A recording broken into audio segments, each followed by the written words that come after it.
Hi മക്കളെ, എല്ലാവർക്കും സുഖം തന്നെയല്ലടാ. നമ്മുടെ തേർഡ് അലോട്ട്മെൻറ്റ് വന്നിരിക്കുവാണ്. സോ കേരളത്തിലുള്ള ബഹുഭൂരിപക്ഷം മക്കൾക്കും തേർഡ് അലോട്ട്മെൻറ്റിൽ നിങ്ങൾ പ്രതീക്ഷിച്ച സ്കൂളുകളിൽ പ്രതീക്ഷിച്ച സബ്ജക്റ്റിന് തന്നെ അഡ്മിഷൻ കിട്ടിയെന്ന് എനിക്ക് ഉറപ്പാണ്. സോ അവരെല്ലാവരും 24-ാം തീയതി മുതൽ ഗംഭീരമായി തന്നെ +1 പഠിച്ചു തുടങ്ങുക, ഉഷാറായി തന്നെ പഠിക്കുക. ഇനി സപ്പോസ് നിങ്ങൾക്ക് +1-ൽ നിങ്ങൾ ആഗ്രഹിച്ച സ്കൂളുകളിൽ അഡ്മിഷൻ ലഭിച്ചില്ല, അങ്ങനെ ലഭിച്ചിട്ടുണ്ടെങ്കിലും നിങ്ങൾ പ്രതീക്ഷിച്ച സബ്ജക്റ്റുകളല്ല, അതുപോലെ തന്നെ നിങ്ങൾക്ക് ഇന്നേ വരെ തേർഡ് അലോട്ട്മെൻറ്റ് ആയിട്ട് പോലും നിങ്ങൾക്ക് ഒരു സ്കൂളുകളിലും അഡ്മിഷൻ ലഭിച്ചിട്ടില്ല. ഇനി ഞങ്ങൾ എന്താണ് ചെയ്യേണ്ടത്?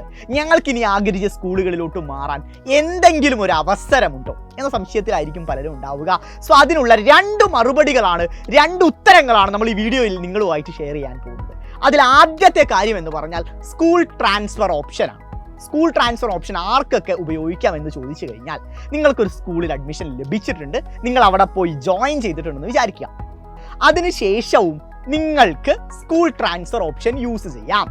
അഥവാ ഓരോ സ്കൂളുകളിലുമുള്ള വാക്കൻസി ലിസ്റ്റുകൾ പ്രസിദ്ധീകരിക്കും. സോ അതിനനുസരിച്ച് നിങ്ങൾ ആഗ്രഹിക്കുന്ന സ്കൂളുകളിൽ വാക്കൻസി ഉണ്ടെങ്കിൽ നിങ്ങൾക്ക് ആ സ്കൂളിലോട്ട് ട്രാൻസ്ഫർ അപേക്ഷിച്ചുള്ള ഓപ്ഷൻ നിങ്ങൾക്ക് യൂട്ടിലൈസ് ചെയ്യാം. അതിലൂടെ സ്കൂൾ ട്രാൻസ്ഫറിലൂടെ നിങ്ങൾക്ക് ആഗ്രഹമുള്ള സ്കൂളുകളിലോട്ട് നിങ്ങൾക്ക് മാറാം. അത്തരത്തിൽ ഞാൻ ആഗ്രഹിച്ച സ്കൂളിലോട്ട് മാറി +1 +2 പഠിച്ച ഒരാളാണ് ഞാൻ എന്ന് പറയുന്നത്. സോ ആ ഒരു ഓപ്ഷൻ വളരെയധികം വർത്താണ്, നിങ്ങൾക്ക് ഏവർക്കും ഉപയോഗിക്കാൻ സാധിക്കുന്നതുമാണ്. അടുത്ത ഓപ്ഷനാണ് ഏറ്റവും കൂടുതൽ വിദ്യാർത്ഥികൾ കാത്തിരിക്കുന്ന സപ്ലിമെൻ്ററി അലോട്ട്മെൻറ്റ്. ട്രയൽ അലോട്ട്മെൻറ്റ് ഉൾപ്പെടെ 4 അലോട്ട്മെൻറ്റ് നമുക്ക് വന്നു. ഇന്നലെയാണ് third allotment. So total 4 allotment വന്നു. സോ അതിൽ ഏതിലും നിങ്ങൾക്ക് അഡ്മിഷൻ ലഭിക്കാത്തവരാണെങ്കിൽ നിങ്ങൾക്ക് ആക്ച്വലി നമ്മുടെ സപ്ലിമെൻ്ററി അലോട്ട്മെൻറ്റ് നിങ്ങൾക്ക് ഉപയോഗിക്കാം. സപ്ലിമെൻ്ററി അലോട്ട്മെൻറ്റ് ഏകദേശം ഒരാഴ്ചയ്ക്കുള്ളിൽ എന്തായാലും പ്രസിദ്ധീകരിക്കും. അതിപ്പോൾ ഉള്ള പോലെ തന്നെ വീണ്ടും നിങ്ങൾക്കത് പുതുക്കിയിട്ട് ഓൺലൈനായിട്ട് അപേക്ഷിക്കാവുന്ന അലോട്ട്മെൻ്റ് ആണ് ഈ പറയുന്ന സപ്ലിമെൻ്ററി അലോട്ട്മെൻറ്റ് എന്ന് പറയുന്നത്. അത് ആർക്കൊക്കെ അപേക്ഷിക്കാം എന്ന കാര്യം ഞാൻ വ്യക്തമായിട്ട് പറയാം. ആദ്യം, ഇന്നേ വരെ ഒരു സ്കൂളുകളിലും തേർഡ് അലോട്ട്മെൻറ്റ് ആയിട്ട് പോലും എനിക്ക് അഡ്മിഷൻ ലഭിച്ചില്ല, അങ്ങനെയുള്ള ആളുകൾക്ക് എന്തായാലും സപ്ലിമെൻ്ററി അലോട്ട്മെൻറ്റിന് അപേക്ഷിക്കാം.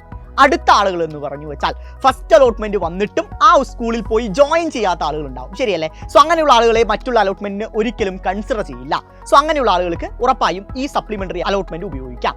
അടുത്ത കാറ്റഗറി എന്ന് പറഞ്ഞാൽ, നിങ്ങൾക്ക് അലോട്ട്മെൻറ്റ് ലഭിച്ചു, പക്ഷെ നിങ്ങളുടെ സർട്ടിഫിക്കറ്റിലുള്ള പിഴവ് മൂലം നിങ്ങളുടെ അലോട്ട്മെൻറ്റ് റിജക്റ്റ് ചെയ്തു, അഡ്മിഷൻ റിജക്റ്റ് ചെയ്ത ആളുകളെ നമുക്ക് ഈ പറയുന്ന സപ്ലിമെൻ്ററി അലോട്ട്മെൻറ്റിലൂടെ പുതിയ സ്കൂളുകളിലോട്ട് നിങ്ങൾക്ക് അപേക്ഷിക്കാം.